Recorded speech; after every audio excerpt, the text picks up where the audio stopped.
good evening, good afternoon, wherever you are. 40-something gamers, two best friends, where we like to talk about just life, but mainly our favorite pastime, which is video games.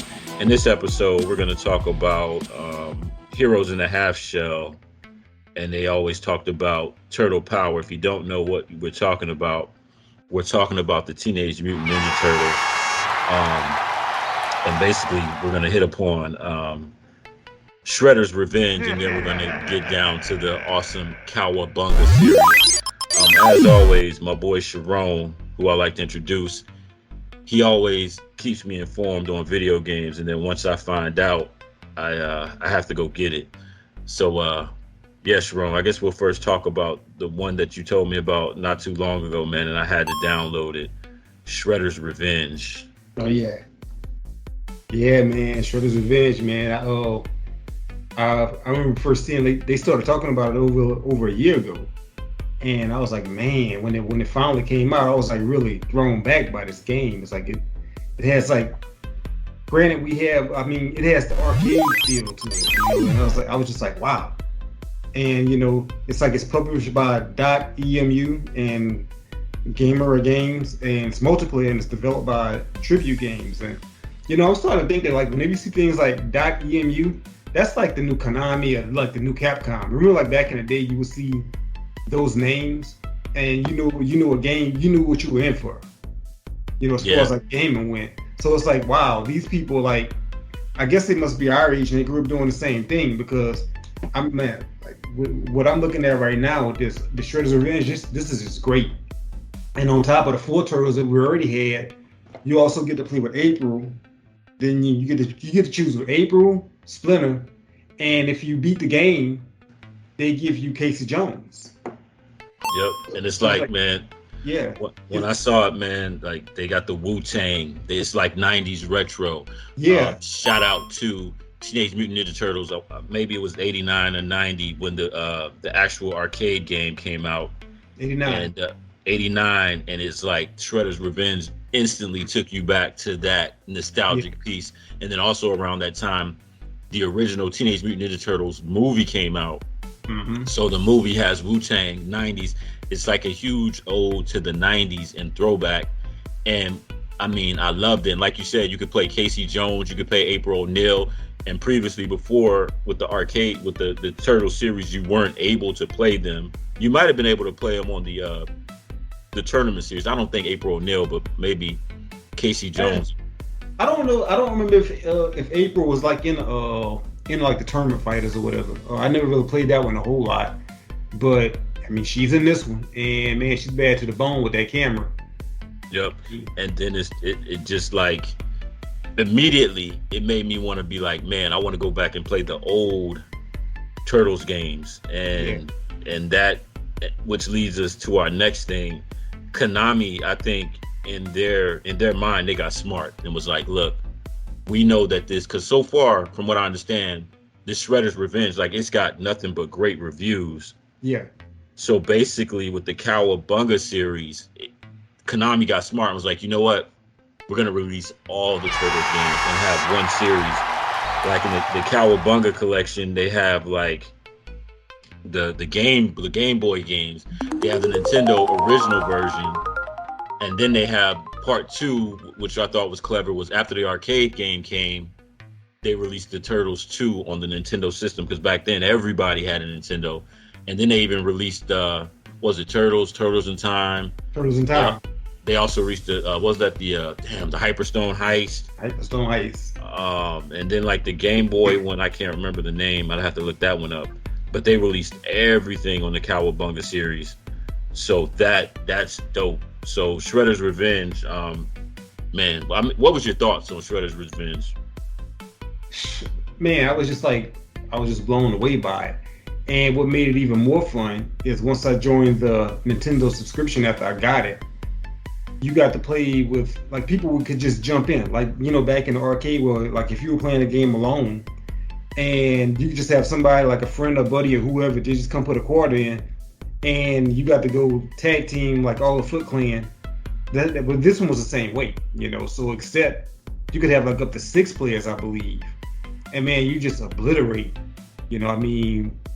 Foot Clan and Turtles just flying everywhere. It's so much fun. It's like a lot of times when you get that many people on the screen at once. I mean, you just button mash at that point. You can't even tell what's really going on. But you just hit hits. And it has a combo system, so you can get. I've gotten over 100 hit combo on a Foot Clan. It just plays that well. It's fluid. The animation is good. It has the 8-bit / 16-bit look. The soundtrack is awesome. And to me, in a video game, the soundtrack is everything. So, this game, it had no shortage of a great soundtrack. Shout out to whoever composed that sound. Oh yeah, because it had like a lot of the Wu-Tang. I know the Wu-Tang was involved. A lot of 90s personnel was involved on that too. Ode to the retro, and then we'll talk about like what recently just came out. And you're the one that informed me, like, hey man, there's a Cowabunga series, and I saw that, and it just had everything in it. And I was like, you know what, Konami, they capitalized on this because everything that I read from the Shredder's Revenge has been nothing but good reviews. Like you said, it's a nostalgic 80s beat 'em up game. You don't have to I feel like some games you gotta hey man, okay, I gotta do the train, I gotta learn. No, you just plug and play. Yeah, that's it. So and then and they just got smart and was like, hey, let's just release all the games. And the beautiful thing about the Cowabunga series is back in the day, during the 16-bit era, there would be games that would be exclusive to Nintendo, Super Nintendo, exclusive to Sega Genesis. Like before the Cowabunga series, I never got a chance to play Turtles in Time. Right. However, I did get to play the Hyperstone Heist on the Sega Genesis because I had a Sega Genesis. I also had a Game Boy and previous to Nintendo, so I played the original version of the Teenage Mutant Ninja Turtles, and then Teenage Mutant Ninja Turtles 2, the arcade game. Right. So that was a treat. And then also on this, which is crazy to me, is they have the Game Boy games on there as well as the tournament fighters. Again, with the 16-bit era, they had a Sega Genesis tournament fighters, they had a Super Nintendo tournament fighters. And based on the reviews that I read, they've always said that the Nintendo one was better. So now I got to check that out. And then another treat is you got the arcade games on there, because no matter what port you have, in my mind, I always think the arcade game is, for me, the most solid one in that series. What is your thoughts? Well, I think it's interesting to me that you actually never got to play Turtles in Time, because I never got to play, even to this day, the Hyperstone Heist. Yeah. And you're right. To me, in my opinion, and apparently yours, the arcade games were always the most solid. That's why these other games exist. Like, for instance, like Turtles in Time. I didn't realize it was a Turtles in Time arcade game until after I already played the one on Super Nintendo. And also, from what I've seen, the Hyperstone Heist is basically based on the Super Nintendo version of the Turtles game. Yeah. I never got to play the Game Boy version, but I did get to play the original Teenage Mutant Ninja Turtles on Nintendo, and also the arcade game when they released it, not re-released, for the back in about 90, that came out on Nintendo. And in fact, I remember when we rented it from the video store, it actually had a pizza coupon, because I noticed there was like a lot of Pizza Hut logos and everything in the game. So I guess they were like, they heavily promoted the game, and you actually got a free pizza. Dude, you know what's crazy, man? That's crazy because I remember that, man. One of my friends had the Teenage Mutant Ninja Turtles 2 arcade game, and it did have like Pizza Hut. It did have Pizza Hut. It came like you could get Pizza Hut, and man. And I ain't gonna lie, like the first Turtles that played on Nintendo, I mean, you could drive around with the party wagon and go here and there. And I just remember a lot of underwater things. I didn't like it. I didn't like it, man. I wasn't very good at that one either. I think I could only make it to about maybe after that swimming level. And I mean, I don't know anybody who ever beat that game. In fact, I never beat that game, but I did beat the arcade game, and I did beat the one about Manhattan Beach. Okay, the Manhattan Project? I beat that one. After that is pretty much when we moved up into the Super Nintendo era. But the Turtles in Time, like man, we used to have a blast playing that game, and I mean, it still do, you know. And the arcade game, now that I realize it, it's about hand in hand with the Super Nintendo, but I think the arcade is slightly better. It was slightly better, but man, we used to have a blast playing the Turtles in Time game, and yeah. And I'll say, like, when they talked about the Teenage Mutant Ninja Turtles 2 for the Nintendo, yeah, I was like, because you know, back then the arcades were like always gonna be better than your ports, even if you had unless you had a Neo Geo.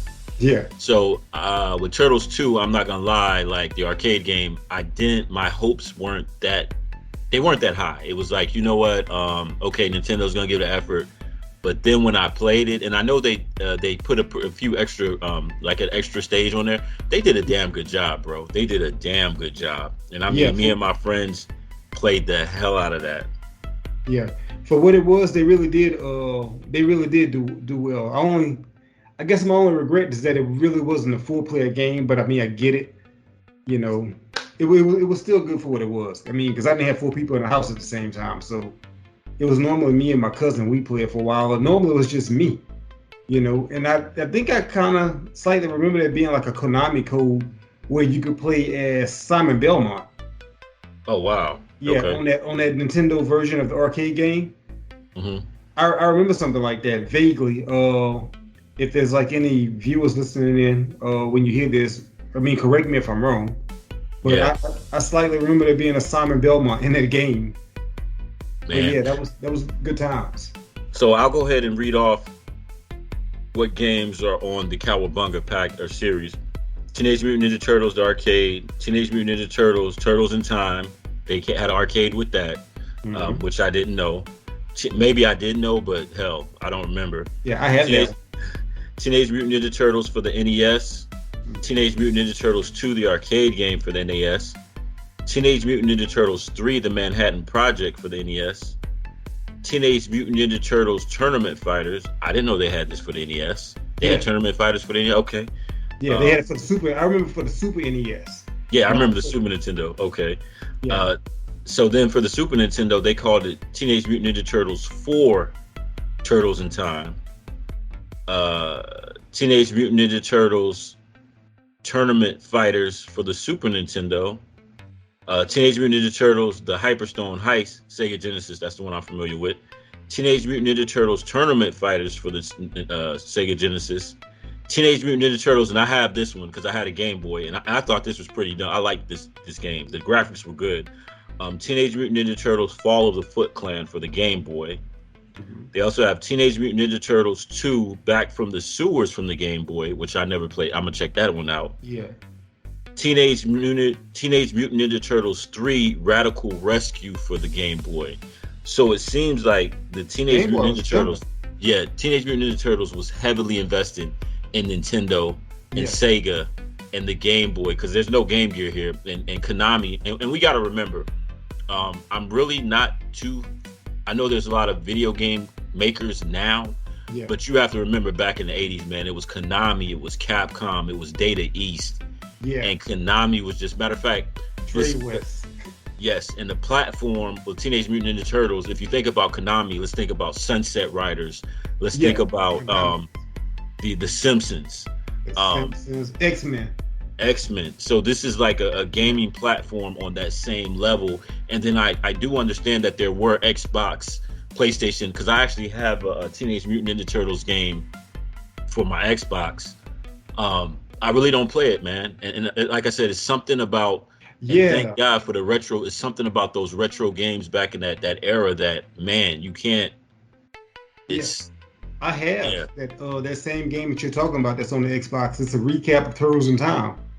And it's not that it's a bad game, but it should have been a different game. They tried to go more 3D with it. And my real problem with that game is the music.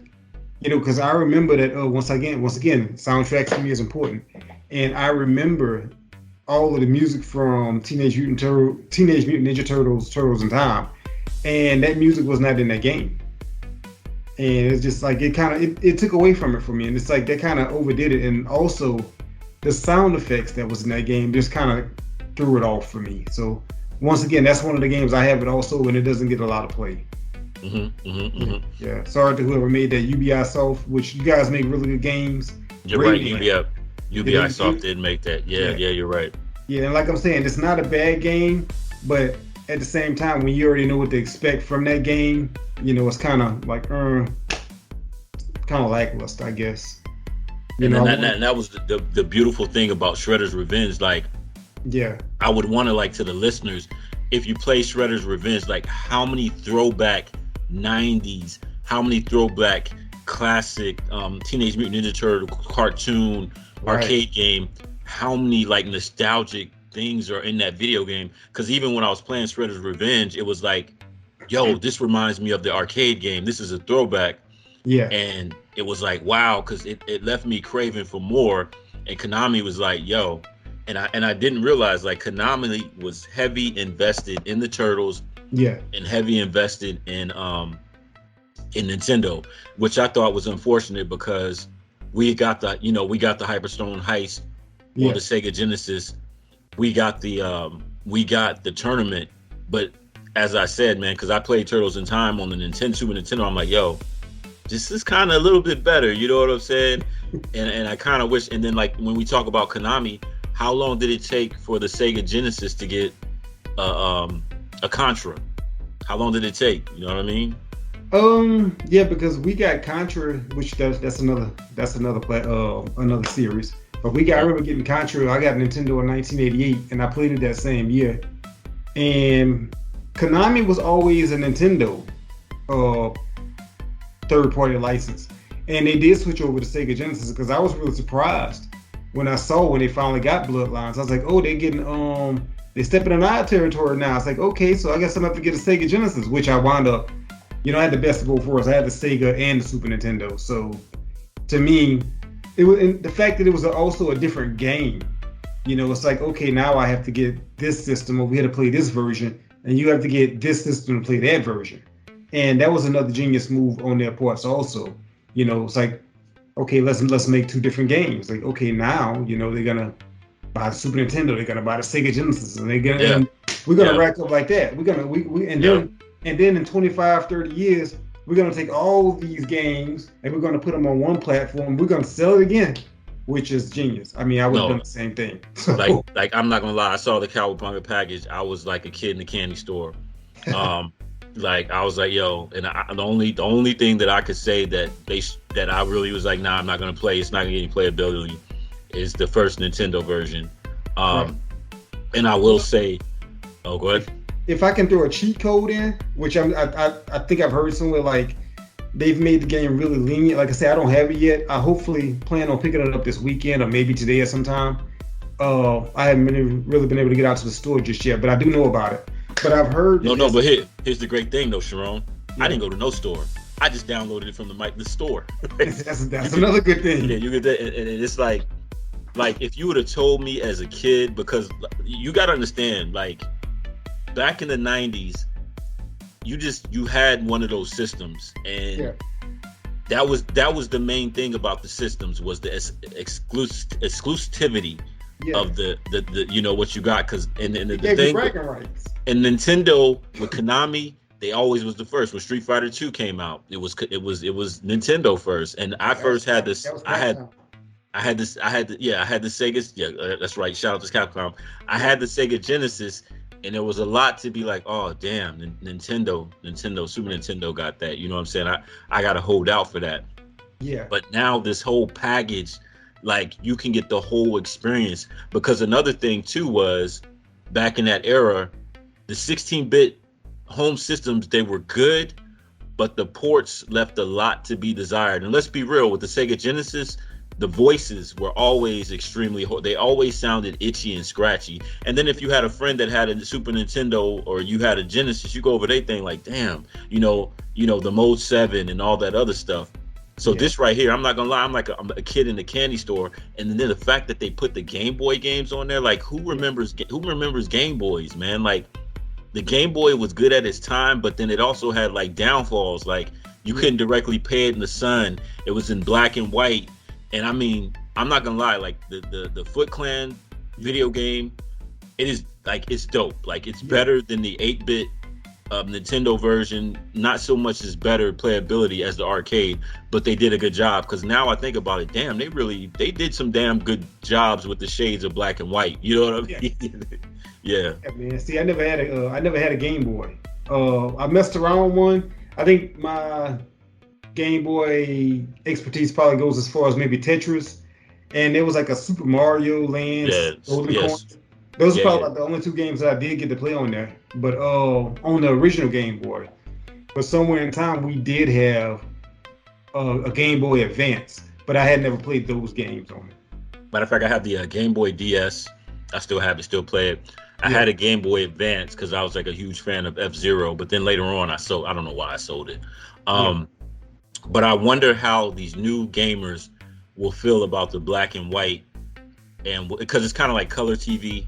You know what I mean? Like, you know, but I just think like Shredder's Revenge was a perfect opportunity for Konami, and I think a lot of people are going to appreciate this series. Like it has everything on there, everything to be desired. And the kid in me is like, yes, because I get the arcade, I get the Nintendo version, I get the Genesis version, because the tournament fighters, I just remember that the Sega Genesis version got such horrible reviews, and the Super Nintendo version was totally different than that. And I remember, go ahead. I don't remember which one I played. I think I might know. I might have rented both of them at the same time, just to kind of, because I would do that every now and again. Like when Mortal Kombat 2 came out, I rented both, like the Sega and the Super Nintendo, just kind of compared them side by side. But I wouldn't necessarily say it was bad. Like I said, it's been a long time since I played that one, but I'm gonna have to play it again, and I will when I get the collection. Because I was gonna ask you, like, what did you think? So my first question is, out of that whole series that I talked about, what is your favorite Turtles arcade game out of that whole series? Like, which one are you looking forward to? Like, hey man, I'm about to just bust this wide open. Oh man, it's a close run between the original arcade and Turtles in Time. But I'm gonna have to, maybe I have to say Turtles in Time was my favorite. Number one, I mean, it was just jumping, you know. That was it was a really good arcade game, and it was a bit more loose than the original 1989. It had a bit more color to it, a bit better soundtrack. I mean, but it's really, for me, it's a tight run between those two, because I love them both. And I specifically remember there's a stage where they're like on a bridge, and Krang is like a giant, and he's like walking and trying to shoot them with a laser. Is that the Turtles in Time joint? Yep. Wait. Go. Yeah, that was Turtles in Time, because they jumped to the year 2020, which that was 2 years ago now. Wow, that's crazy, bro. That's crazy. I remember being in the room playing that game, and it said 2020 Neon Knight Riders. That was the name of that stage. And I was like, man, thinking back to like 1992, that was like, what, 18 years away? I guess, somewhere up in there.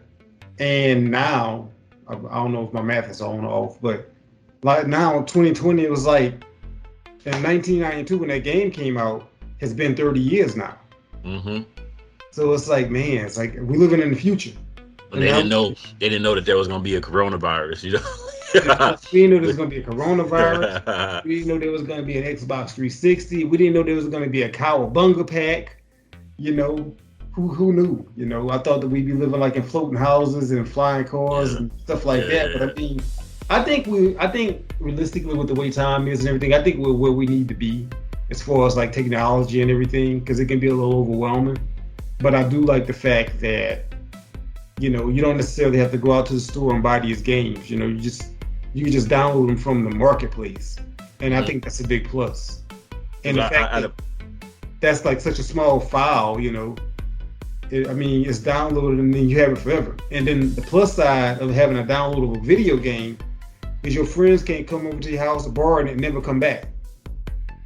No, and then now you spoke on something that you know, the 4-player game, because even now you can play online with people from all over the world. You know what I mean? That's a beautiful thing, and you get that 4-player. Because let's be real, Nintendo only had 2 ports, Sega only had 2 ports, and it never. You know, there was a lot of games that had that 4-player arcade playability, but you couldn't really do it back then. You know, like you said, you were regulated to 2 players. And let's be real, Shredder's Revenge, it has a lot going on the screen. It has a lot going on. Nintendo's they never would have been able to pull it. They would not have been able to pull it off like this back in. I don't even know if maybe the arcades would have been able to do it because they were designed specifically for that. But the Nintendo, you know, they can only get so many characters and sprites on the screen at once. So, you know, that would have been a no-go. There'd have been a lot of slowdown. There would have been a lot of flickering. A lot less colors. A valiant attempt. Oh yeah. If you look at the arcade game and the Ninja Turtle Nintendo arcade game, if you look at it, you can see like the slight difference in color, the size and sprites, you know, and everything, the way that it moves.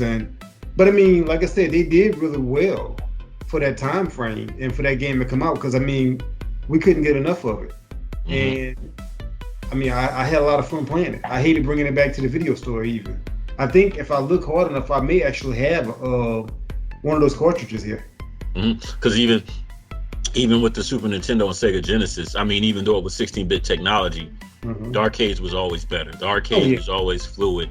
There was always going to be something that was missing, you know, like that stands out in my mind, like with Capcom with Street Fighter. It was close, but then there was always something missing. Like there'd be parallax rolling, you know, there was always something compensated. And then one thing I didn't realize until now is like with Sega, the voices always took a hit, bro. Always took a hit.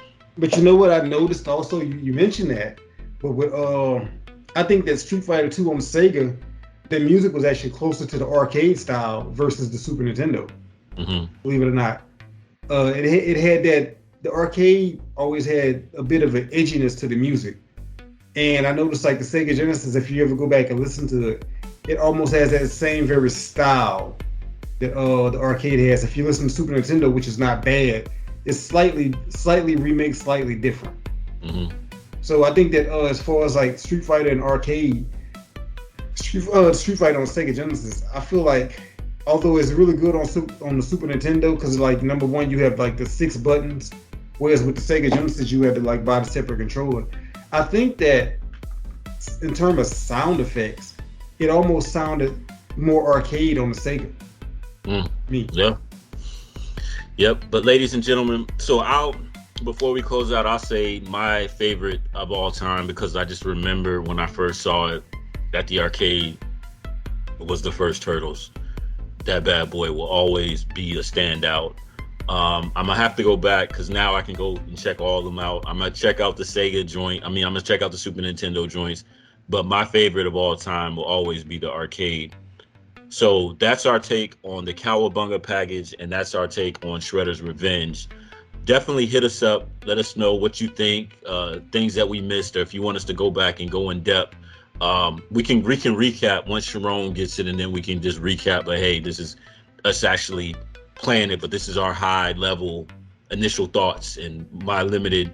I've only played it like for a day. But tune in next episode because we're gonna go into the Contra series.